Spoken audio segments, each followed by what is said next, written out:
Hello and welcome, friends and Podia peeps. Welcome to another installment of Podia quick training how-to tutorials. My name is Brittany Hardy, Podia Pro, and today I'm bringing to you a quick training on website navigation best practices. If we haven't met before, you can find me over at emptydesksolutions.ca, and if you click the Work With Me tab in the top right that's showing up on this slide here, it will open my free 10-minute coffee chat link where we can connect on Zoom, talk about all things Podia and website design. I will also leave my email address on the last slide of this presentation. So let's talk the basics of website navigation. What is your navigation and where do you find it? So navigation simply refers to the menu or links on your website that guide visitors to your key pages, i.e. home, courses, about, contact. On the right-hand side of the slide, you'll see the difference between a desktop and a mobile version of a menu, and this signifies this is a responsive menu. So navigation design, a responsive menu is a design that automatically adapts to different screen sizes and devices, ensuring an optimal user experience whether someone is browsing on a desktop, a tablet, or a mobile phone. So you'll notice that this is the same menu, the same order of pages, but one is when I'm looking at my website on a desktop device or a tablet or laptop, and the other one is on a mobile device. And if you drag your screen over, I'll show you in a demo at the end, you will see what both look like on your site. You don't have to physically preview it on a phone to see that. Okay, so for a quick second, let's talk about one thing that used to be the case with web design that no longer is. So with Podia, you do not need a separate menu or website for desktop and mobile. So does anyone remember this never-ending loop of mobile versions of your old website navigations? You would click, say you would go to emptydesksolutions.ca, and the old way of doing things is you would actually have a separate version of your site for desktop and mobile. This is kind of before responsive web design. So your website would present you with the mobile version because it would say, hey, this person's on a phone. And usually there would be a link in the bottom that would say, take me to the full site or take me to desktop. And you would click that, but you would never actually get there because you would end up in this never-ending loop because the website still recognized you're on a phone. Oh my gosh, thank goodness this isn't the case anymore. Responsive web design is here. We don't have that anymore. But I still often will get asked by people if they have to have a separate website for desktop and mobile. It's the same one. It's responsive, meaning it scales for different devices. Whew, crisis averted. So let's get stuck in right away to the top questions that I get asked about website navigation. The first one is, the very first question people ask me is, how many pages should my navigation have? And I usually answer, well, how many pages do you need? How many pages do you need to have people easily access the information that they want? So you want to keep it as simple as possible. 5 to 7 pages max, ideally in your top navigation, which might be making some of you freak out if you have more, and I'll give you some ideas of where you can bury those pages elsewhere. It can be more if you need to, but you really don't want it to get cluttered because it will overwhelm users. I have a screenshot in a moment to show you what happens there. Think if things can potentially be brought together under one category, like services, and I'll open up an example of that in a moment. You want to name your pages intuitively. So where would your customer look for that specific item or thing? And don't neglect SEO, but design it for the human experience over a robot. So for example, my website design page says, build and design your website, which is friendly for where the user would click and technically for what someone might be searching on Google. I'm not going to name it something like Podia website design for small business owners because A, it would take up way too much space in my navigation. I would have no room for anything else. And B, it's kind of obvious in that case I'm trying to trick the system. I'm trying to get Google to bring me traffic, but it's not really a good human experience to do so. So you want to not neglect SEO. You want to have those keywords there if possible, but you want to still write it for the human experience. So what happens if you have too many pages? Well, first and foremost, people don't know where to go and you lose them. So people skim sites really quickly to get what they need. They usually don't spend more than 10 to 20 seconds maximum to locate that information. So if your bounce rates are high, which you can find in Google Analytics if you have that linked up, if your bounce rates are high, this might be an indication that people aren't finding what they need or they just ended up on the wrong page and they didn't know how to click around. So here's an example below, and this was someone I actually had the pleasure of doing a website audit for. The photos and art from this woman are amazing. Amazing info and work, but there's so many items in this top navigation that people don't know where to go and they're confused. So we have 1, 2, 3, 4, 5, 6, 7, 8, 9, 10, 11, 12 or 13. I might have miscounted that. A dozen navigation items, which is way too many, with the exception of e-commerce, and we're not talking about that. But e-commerce with products, you will have tons of items in that navigation. And that is not what you're using Podia for, so it's a bit irrelevant. And in this case, we have 12 items, and certain things like model information or pricing and packages for certain things, they're buried and people don't know where to find things. So she was finding her bounce rate is really high, or she was often even getting on the phone with clients, or they were emailing her saying, hey, I'm looking for this specific thing and I can't find it. Now in Sky's mind, it was exactly where it should be, but for the user, there was too much going on, they couldn't find it. Not ideal, so this is an indication that you would want to pare down your navigation. Now it doesn't. So let's talk for a second about where you can put these pages if you have more of them, because you might be saying, Brittany, I have way more than 5 to 7 pages on my website. Where am I going to put these? So your footer in this case is your BFF. What links could go here that don't need to take up that, what I call, typo on the slide, it says previous real estate, it should say precious, but what I like to call precious real estate, which is at the top navigation of your site. The top nav should really be focused on the key elements you want people to click on. Anything else, you can put this in your footer or link to it from other service or landing pages. I'm going to actually close the presentation and open this up so I can show you in real time what this looks like. If Canva cooperates, let's find out. Okay, here we go. So on my website, for example, at the top, as of recording this video, I have build and design your site, grow your email list, launch your membership, marketing support and shop, and work with me. That's all I want in the top.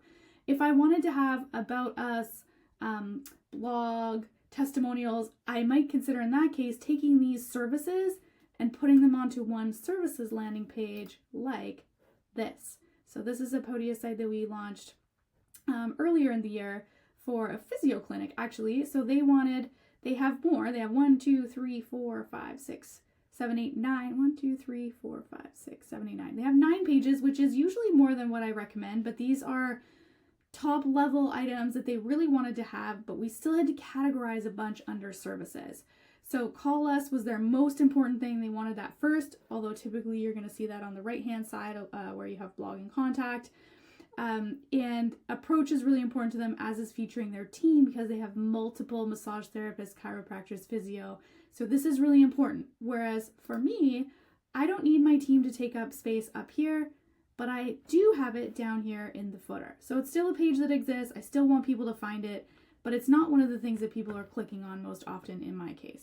Now, for Kayla and the team at Intuitive Movement, they have a bunch of services. So when we were looking at the list of pages to create for the site, we were thinking, oh boy, how are we going to fit this all? There's no way it's going to fit in the top navigation unless we have like 5 lines of pages, which is really confusing.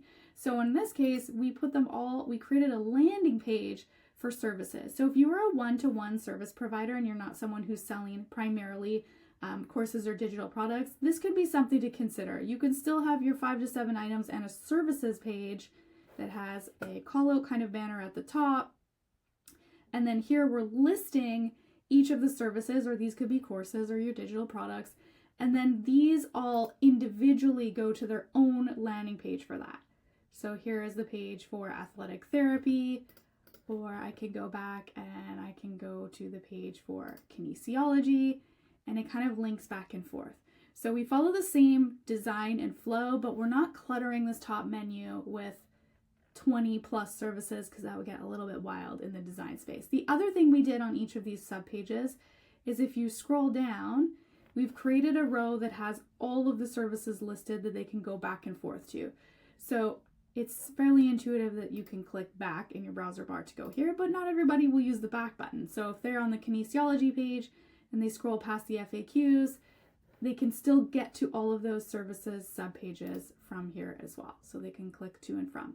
So this is really key. If you have multiple services, more than, let's say, 3 or 4, you're going to put them on a services landing page. Same with courses. So if you have a lot of courses or digital downloads, you're not going to want to list a whole bunch of them in the top. You might have your flagship course or your coaching offer in the top, and the rest might be under products or services or programs, something like that. Okay, another example of that might be, thinking on the fly, ones we've done recently. So something like this is another way to organize your information. So this is Crystal and Heart Center. So we have home, about, offerings and healing, courses, retreats, connections. So there's different ways you can organize this information, but point being, we still have 1, 2, 3, 4, 5, 6 pages in this case. If we were to take everything on, let's say, her offerings and healing, we would end up with 1, 2, 3. We would end up with 3 more pages that really aren't necessary to be in this top navigation. So we've put them together. Same thing with courses. So this allows Erin, beautiful Erin here, to have multiple courses like this, but not have each of them take up a bunch of space in her top navigation. Okay, let's go back over here to our presentation again. So that's what happens if you have too many pages. People get confused, and there's definitely ways to streamline this using your footer and or product and service landing pages. Okay, the next question I get asked is, what font size should I use? Interesting question. Do not be tempted to decrease the font size really small to make your pages fit. Generally, anything less than a 16 for a font size is going to strain the eyes, especially if your contrast isn't high enough and the colors are too close together, or if you have an older audience. That's something to consider as well. So don't be tempted to decrease that size. In this case, if you have too many, rather than decrease the size, consider moving some of those pages to the footer if they're not important to be in the top menu, or reorganize some of it onto that kind of landing page situation that we showed the demo of there. Now, the next question I get asked is, can I just use the mobile menu? So this comes up if people have a lot of pages and they don't want to reorganize it, or they don't want to move it to their footer. In theory, yes, you could use the mobile menu, which is the one that looks like the 3 lines, called the hamburger menu. Some pros here: if you have too many pages to keep it a really clean look, this could give you, or will give you, a less cluttered feel. It also allows visitors to focus more on that page content and not get distracted by what's in your top menu. Usually in this case, I'm recommending, if someone has a sales page, for example, for a course or a product, and they're using it in their marketing, and they don't need people to be able to get back and forth to other pages, I actually turn off the navigation on that page altogether, which you can do inside of Podia in your page settings. But for something like this, where it's your full website navigation, I don't usually recommend turning it off. That's only a sales page functionality that I would suggest.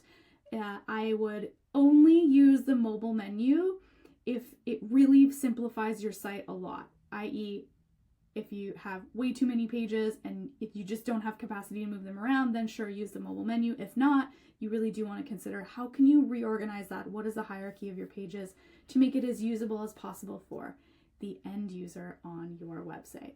Now, how do you choose? So this is inside, I will show you actually how to get to it. This is inside of Google Analytics. If you don't have that already set up on your site, I would highly recommend that you do that and you put it into your Podia settings, because this might help you choose what menu you actually use. So if you're someone who's thinking, I'm not sure, do I want to just use the default mobile menu as my default, go to your Google Analytics and check to see your traffic split. So let's go over to Google Analytics right now so I can show that to you. So if I go here, let's see, analytics.google.com.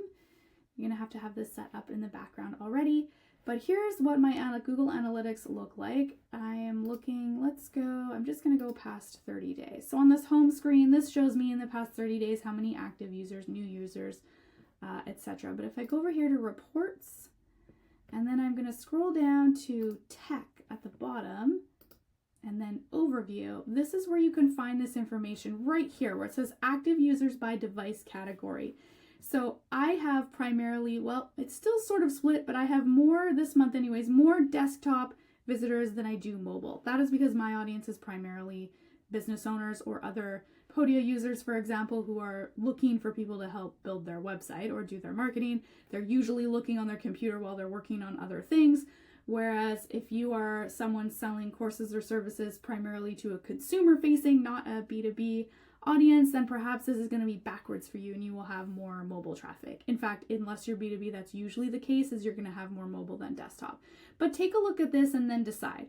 So if I was heavily skewed the other way and most of my traffic was mobile, I probably would switch my menu to be mobile focused only. But because my traffic is more desktop, I'm going to keep it that way. And I don't have very many items in my navigation, so it's easy for me to do that.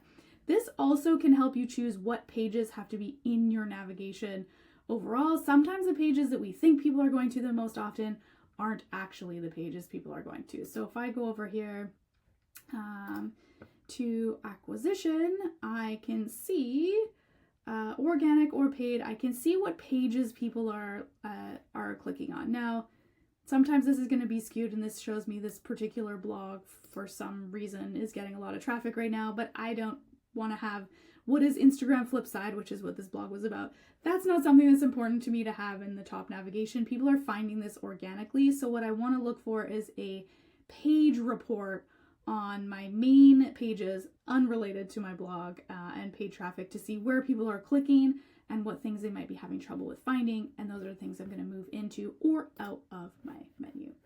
All right, let's go back over here into presenter mode. We have a few more questions that I would love to get to. So here's another question that I get asked about your navigation breaking to 2 lines. Is it okay if my navigation splits to 2 lines?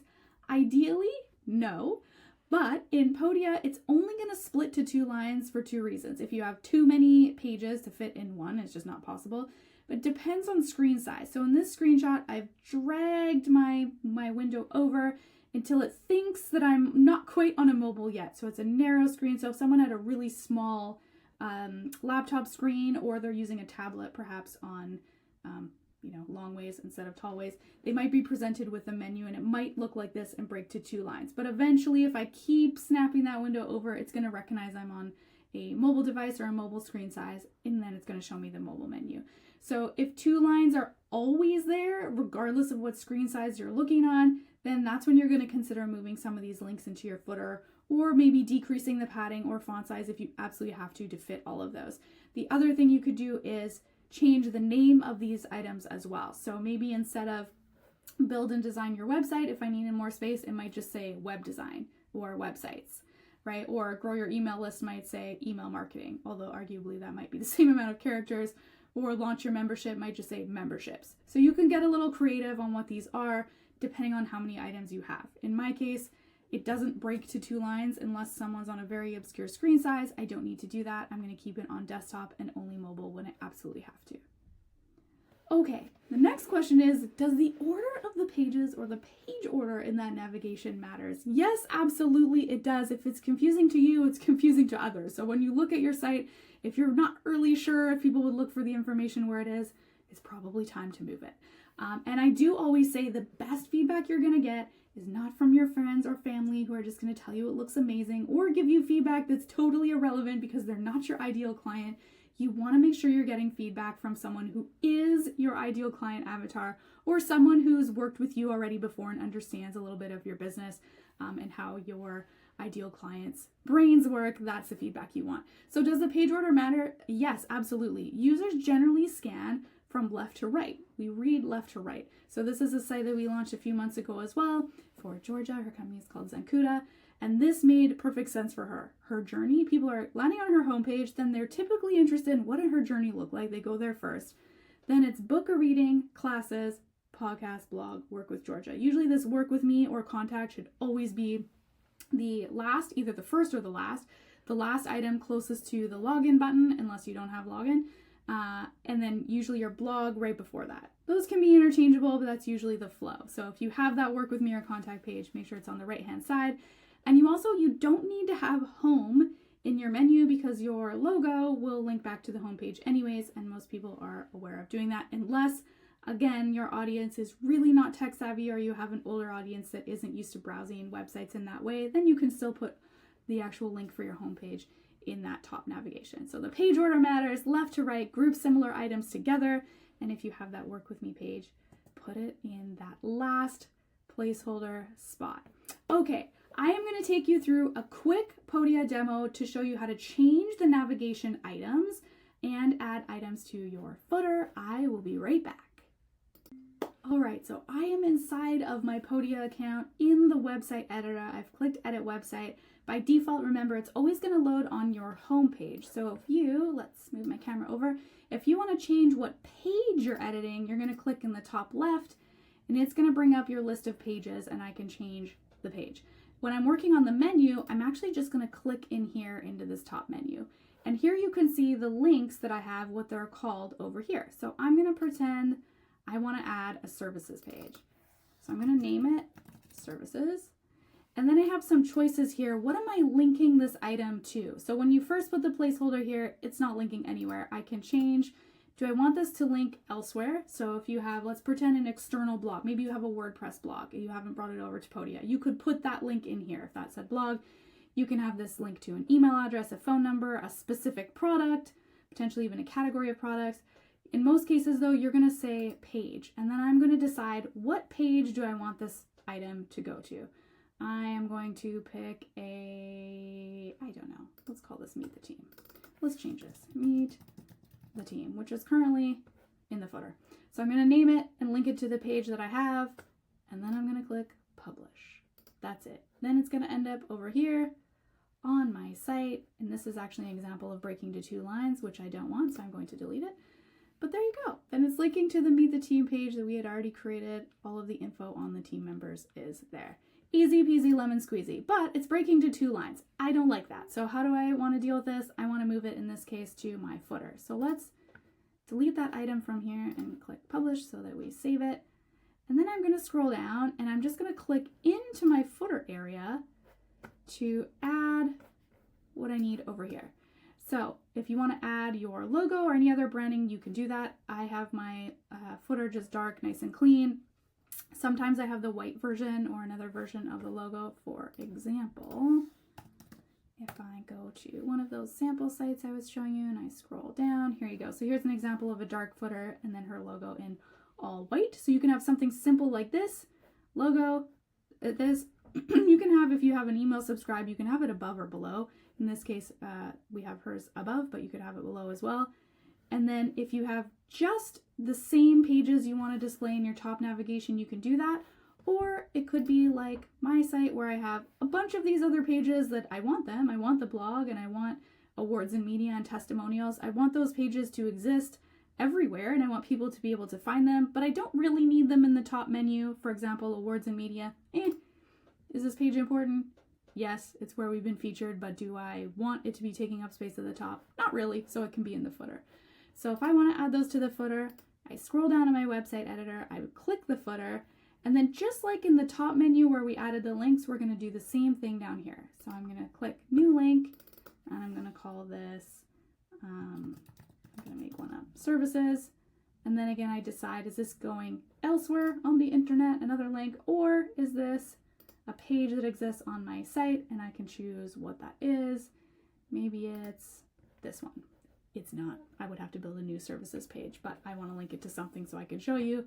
I'm going to link it to client stories, publish, view site so you can see. And now if I scroll down here, this services will link to our client stories page. So that is very easy to change the links in your navigation and your footer. It's not something that takes a lot of time or crazy design or development work to do. It's as easy as clicking new link, adding the label, and then telling Podia where you want that page to go to when someone clicks. Last but not least, on the design side of your header or footer, just like any other section on your site, you can click into it. Here's the content or the links. And then I can click design, and this is where I can control the width. This is the width of the logo, the width of the whole entire navigation itself. And then if I want to increase or decrease the gap between and any padding above and below. You can change the theme to match. You can have a plain if you want something classic, clean, and white. In my case, I want to have it so it looks like it's this kind of consistent banner that flows down. So whatever color I have this first row, I'm going to match the menu to and go from there.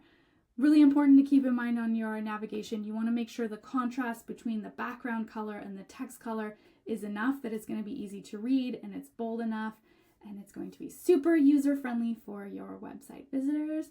And that's all she wrote. Thank you so much for hanging out with me today for this website navigation tutorial. If you have any questions at all or you would like to connect with me, please do feel free to visit emptydesksolutions.ca, click that work with me tab, and I am available to connect with you on Zoom. Awesome. Have a great day.